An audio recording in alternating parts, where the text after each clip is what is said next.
السلام علیکم ورحمۃ اللہ وبرکاتہ ان الحمد للہ والصلاة والسلام علی رسول اللہ اما بعد۔ گزشتہ ویڈیو میں ہم نے نبی صلی اللہ علیہ وآلہ وسلم کا امت پر اور تمام لوگوں پر یہ پہلا حق بیان کیا کہ ان پر ایمان لایا جائے، ان پر ایمان لانے کے جتنے بھی تقاضے سے ان کو فلفل کیا جائے تاکہ مکمل طور پر ہمارا جو ایمان ہے نبی صلی اللہ علیہ وسلم پر وہ کامل ہو جائے۔ آج ہم بات کریں گے نبی صلی اللہ علیہ وآلہ وسلم کو جو دوسرا حق ہے تمام لوگوں پر، وہ یہ ہے کہ نبی صلی اللہ علیہ وسلم کی اطاعت کی جائے، ایمان لا کے پھر اطاعت کی جائے۔ جیسے کہ اللہ تعالیٰ نے قرآن میں فرمایا وما ارسلنا من رسول الا لیطاع باذن اللہ، کہ ہم کوئی بھی رسول بھیجتے ہیں لوگوں کی طرف تو اس کا محض صرف ایک یہی مقصد ہوتا ہے کہ اس کی اللہ کے حکم کے ساتھ اطاعت کی جائے، یعنی اللہ تعالیٰ حکم دیتے ہیں تو پھر رسول کی اللہ تعالیٰ کے حکم سے اطاعت کی جائے۔ اور پھر ایک اور جگہ فرمایا یا ایھا الذین آمنوا اطیعوا اللہ واطیعوا الرسول واولی الامر منکم، کہ اے ایمان والو، یعنی پہلا تقاضا آپ نے فلفل کیا نبی صلی اللہ علیہ وسلم کا کہ ایمان لائے، پھر اطیعوا اللہ، ساتھ ہی اطاعت کی بات آ گئی۔ یعنی ایمان لانا محض کافی نہیں ہے کہ ایمان لے آئے اور چلو بات ختم، ایمان کے ساتھ اطاعت بھی ضروری ہے۔ اطیعوا اللہ واطیعوا الرسول وَأُولِي الْأَمْرِ مِنْكُمْ، اللہ کی اطاعت کرو اور اس کے رسول کی اطاعت کرو، اور پھر وَأُولِي الْأَمْرِ مِنْكُمْ، یعنی جو حاکم ہے تم پر ان کی اطاعت کرو۔ جو حاکم آپ کو وقت کا حاکم ہے وہ آپ کو جو بھی حکم دیتا ہے اس کو نافذ کرو۔ وقت کا حاکم وہ حکم دے جو اللہ اور اس کے رسول کے یعنی جو باؤنڈریز فکس کی ہیں اس کے اندر ہو، ٹھیک ہے، تو پھر تو آپ نے ماننا۔ لیکن اگر ان سے بیونڈ شرک کرنے کا یا کوئی اور معاملات میں اللہ اور اس کے رسول کی حدود سے کراس کرنے کا آپ پر فورس کرے یا آپ کو حکم دے تو آپ نے اس کی بات نہیں ماننی۔ وزیر اعظم کہہ لیں یا جو بھی وقت کا حاکم ہے آپ پہ، یہ ہوگی۔ اب یہاں پہ واضح بات ہوگی کہ اللہ اور اس کے رسول کی اطاعت کرنی ہے ایمان لانے کے بعد۔ آمنو اطیعوا اللہ و اطیعوا الرسول، ایمان لاؤ اللہ اور اس کے رسول کی اطاعت کرو۔ اب سوال ہے کہ اطاعت کیسے کی جائے؟ حکم مل گیا، اب میتھڈ بھی پتہ چلنا چاہیے۔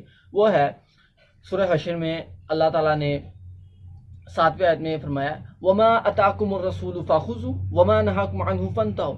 یہ بہترین ایک ون لائنر ہے دین اسلام کا کہ جو رسول تمہیں عطا کرے، یعنی جو حکم دے، جو رسول نے کیا، جو بھی رسول نے آپ کو آرڈر کیا اللہ کے حکم سے، اس کو بس پکڑ لو، اس کو مضبوطی سے پکڑو، اس پہ عمل کرو اور بس کرتے چلے جاؤ۔ فخذوا وما نہاکم عنہ، جس سے منع کرے رک جاؤ، اس سے دور ہو، اس کے پاس نہیں جانا، قریب نہیں جانا۔ فانتہوا، تو اس سے رک جاؤ۔ بس یہ سمپل سی ایک بات ہے، جو رسول نے کہہ دیا، جیسا رسول نے کام کیا، جیسا گیٹ اپ اپنایا، جیسی سیرت اپنائی، جیسی صورت اپنائی، جو کرنے کا حکم دیا، جیسا دین بتلایا، وہ کرنا ہے آپ نے۔ You don't have any other option, تو وہ آپ نے کرنا ہی کرنا ہے صورت۔ اور جس سے منع کر دیا دور ہو، نہیں قریب جانا، چاہے کتنا ہی دل کر رہا ہو آپ کا، یہی سیکریفائس دین اسلام جو ہے وہ مانگتا ہے آپ سے، اور اس کے یعنی اس کے بدلے آپ کو آخرت میں بہترین ریوارڈ کا آپ سے وعدہ ہے۔ تو یہی بات ہے کہ جو منع کیا جس چیز سے، اس سے آپ نے دور رہنا ہے، یہ اطاعت ہے، فرما برداری۔ جو حکم دیا وہ کرو، جس سے منع کیا وہ اس سے رک جاؤ۔ پھر آگے فاتقوا اللہ ان اللہ شدید العقاب، تو اللہ سے ڈرتے رہو، یعنی رسول کی تابع داری میں اور نافرمانی، جو بتایا نا کہ جو کام کرنا ہے وہ کرو، جس سے منع کرنا ہے، منع کیا نبی صلی اللہ علیہ وسلم نے، اس سے رک جاؤ۔ تو یہ کام کرنے میں اللہ تعالیٰ سے ڈرتے رہنا، فاتقوا اللہ ان اللہ شدید العقاب۔ اگر نہیں کرو گے تو اللہ تعالیٰ بہت سخت سزا دینے والا ہے، اس کی پکڑ بہت سخت ہے۔ پھر آگے اب ہمیں یہ بھی بتا دیا کہ رسول کی پہلے بتائی بات کہ اطاعت کرنی ہے، کیسے کرنی ہے یہ بھی بتا دیا۔ اب اطاعت و فرما برداری میں کرنے کے کیا فوائد ہیں اور نہ کرنے کے کیا نقصانات ہیں، اس پہ بھی ذرا ہم ایک نظر دوڑاتے ہیں۔ پہلی بات ہے کہ اب ہم دیکھتے ہیں کہ رسول کی اطاعت و فرما برداری کر کے ہمیں کیا فائدے حاصل ہوتے ہیں، اس کے کیا فوائد ہیں۔ قل ان کنتم تحبون اللہ، اگر چاہتے ہو کہ تم اللہ تعالیٰ سے محبت کرو، ٹھیک ہے، اللہ تعالیٰ کے قریب ہو، جو قرب حاصل ہو جائے۔ اب بہت سے لوگ تھے جو اللہ تعالیٰ کا قرب حاصل کرنا چاہتے تھے نبی صلی اللہ علیہ وسلم کے زمانے میں، لیکن they don't have a method, یعنی کیسے اللہ تعالیٰ کا قرب حاصل کیا جائے۔ یہ اصل چیز تھی کہ وہ لوگ چاہتے تھے لیکن ان کے پاس کوئی بات نہیں تھی، کوئی ایک طریقہ نہیں تھا کہ کیسے جائے اللہ تعالیٰ کے قریب کیسے ہوا جائے۔ تو نبی صلی اللہ علیہ وسلم نے فرمایا قل ان کنتم تحبون اللہ، फत्तबिऊनी, तो मेरी पैरवी करो जैसे मैं अल्लाह के करीब ही करने आया हूँ, दिस इज़ माई जॉब। फत्तबिऊनी, तो मेरी ताबेदारी करो। युहब्बिबकुमुल्लाह, अल्लाह ताला तुमसे मोहब्बत करेगा। तुम भी अल्लाह से मोहब्बत करना चाहते हो तो मेरी ताबेदारी करो, बदले में अल्लाह भी तुमसे मोहब्बत करेगा, अल्लाह भी तुम्हारा ख्याल रखेगा, तुम्हारी ज़रूरतें पूरी कर देगा। मोहब्बत करता है तो ज़ाहिर बात है तुम्हारा ख्याल भी रखेगा, मोहब्बत के तकाज़ों में शामिल। फिर वयग़फ़िरु लकुम ज़ुनूबकुम, और बख्श देगा तुम्हारे जितने भी गुनाह जो तुमने किए हैं।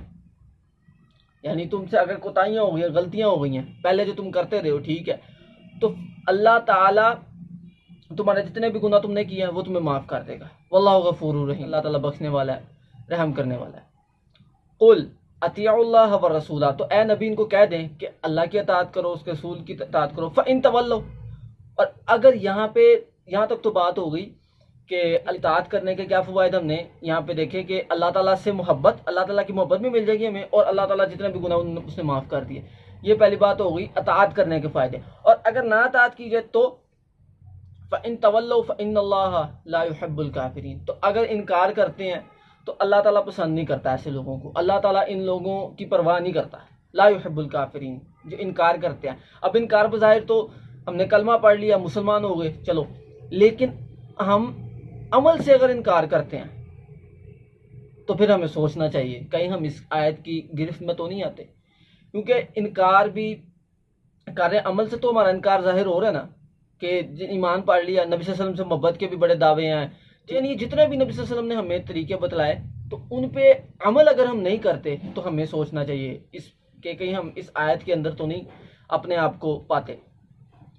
और दूसरा जो नुकसान है नबी सल्लल्लाहु अलैहि वसल्लम की इताअत ना करने का, वो भी यहाँ पे है कि या अय्युहल्लज़ीना आमनू अतीउल्लाह व अतीउर रसूल वला तुब्तिलू अमालकुम, कि ए ईमान वालों अताअत करो अल्लाह की, उसके रसूल की, जो भी उसने बतलाया है वो काम करो, जस्ट डू इट। फिर अगर नहीं करोगे वला तुब्तिलू अमालकुम, यानी अताअत करो अल्लाह की और उसके रसूल की हर अमर में, और अगर तुम नहीं करते तो तुम्हारे अमाल ऑटोमेटिकली बर्बाद है। वला तुब्तिलू अमालकुम, अपने अमाल को बर्बाद ना करो, यानी तुम इस डायरेक्शन के अलावा किसी और डायरेक्शन में जिधर मर्जी जिस मर्जी रोड पे जाओ तुम्हारे अमाल होने बर्बाद है, अल्लाह और उसके रसूल की बात नहीं मानोगे तो ये बुनियादी सी बात है। अब यहाँ पे हम अक्सर देखते हैं कि हम कहते हैं यार जो भी कोई कर रहा है ना, जैसी भी नमाज पढ़ रहा है, जैसा भी उसका अल्लाह ताला से ताल्लुक है, उसको बस करने दो, यानी लीव हिम, अपने अकीदे को छोड़ो ना, दूसरे के अकीदे को छेड़ो ना, सिंपल सी बात है यार। देखो प्यार मोहब्बत होना चाहिए, मोहब्बत बढ़नी चाहिए, मुसलमानों को स्ट्रॉन्ग होना चाहिए आपस में, यानी हम तो फरकेबाजी में किधर पड़ गए हैं। तो अल्लाह जो भी जैसे भी कर रहा है, नमाज पढ़ रहा है, नमाज तो अल्लाह के लिए पढ़ रहा है ना यार, ठीक है, सजदा अल्लाह के लिए कर रहा है ना, पैर से पैर नहीं मिलाता, कंधे से कंधा नहीं मिलाता है, मिलाता है नहीं मिलाता, जो भी उसका एक काम करने का तरीका है, सलीका है, अल्लाह की ही इबादत कर रहा है ना, किसी और के आगे तो नहीं ना जाता, तो अल्लाह की इबादत कर रहा है तो क्या मसला है, करने तो जो कोई करता है, हमें इससे कोई नहीं, हमें बस ये कंसर्न होना चाहिए कि हम सब ने जी अल्लाह ताला की इबादत करनी है, जैसे मर्जी करें। और अगर हम इसी चीज़ को दलील बना लें कि अल्लाह की इबादत करो जैसे मर्जी करो, तो फिर एक सिंपल सा और बुनियादी सा सवाल ये, या रसूल को भेजने का क्या मतलब था? अगर हमने ये करना ही सब कुछ अपने पास है तो नबी के आने का क्या फ़ायदा हुआ? तो लिहाजा ये बहुत ज़रूरी है कि जो भी अमल किया जाए नबी सल्लल्लाहु अलैहि वसल्लम से साबित हो, नहीं तो अमल का कोई भी एक, यानी उसका अमल का कोई फ़ायदा नहीं। क़यामत के दिन हम ये सोच के जाते हो कि ये हमारे बड़े बड़े अमल हैं, हमने तो भाई बहुत अमल किए हैं, बहुत पैसा खर्च किया, बहुत टाइम लगाया अल्लाह के दीन के लिए, अल्लाह की दीन की सरबुलंदी के लिए, ताकि हमारा आखिरत में कोई हिस्सा पड़ जाए, हमारी आखिरत सवर जाए। लेकिन वहाँ जाए और वहाँ पर कुछ और ही मामला हो, कुछ और ही हमारे सामने मंजर कशी हो, तो यहाँ पर यह बहुत ज़रूरी है, एक कि अमाल बर्बाद हो जाते, दूसरा अल्लाह ताला मोहब्बत नहीं करता। ये नबी सल्लल्लाहु अलैहि वसल्लम की इताअत इत्तबा ना करने के नुकसान हैं। तो ये एक छोटी सी यानी हमारे लिए रिमाइंडर है कि जो भी अताअत रसूल नबी सल्लल्लाहु अलैहि वसल्लम का दूसरा हक़ है, और अताअत रसूल करने के फ़वाइद कि अल्लाह ताला आपसे मोहब्बत करता है, आपके तमाम गुनाह बख्श देता है, और अताअत रसूल ना करने के नुकसान अल्लाह ताला आपसे आपकी परवाह नहीं करता, और दूसरा ये आपके तमाम अमल बर्बाद हो जाते हैं। और ये अहले ईमान के लिए है, क्योंकि ईमान वाले ने तो अल्लाह नबी की इताअत करनी है, यहूदी ईसाइयों ने तो नहीं ना करनी। ہاں اگر وہ مان لیں مسلمان ہو جائے پھر تو چلو انہوں نے وہ کر لیں، لیکن جو اللہ تعالیٰ کو اور رسول صلی اللہ علیہ وسلم کو مانتا ہے تو اس کی اتباع کے لیے ساری گائیڈنس موجود ہے۔ نبی صلی اللہ علیہ وسلم کا جو دوسرا حق ہے اس کو صحیح طریقے سے، اس پہ صحیح طریقے سے عمل کیا جائے اور اپنے اعمال کی کو جو ہے وہ درست کیا جائے۔ مجھے اجازت دیں، اللہ تعالیٰ آپ کا میرا حامی و ناصر ہو۔ السلام علیکم ورحمۃ اللہ۔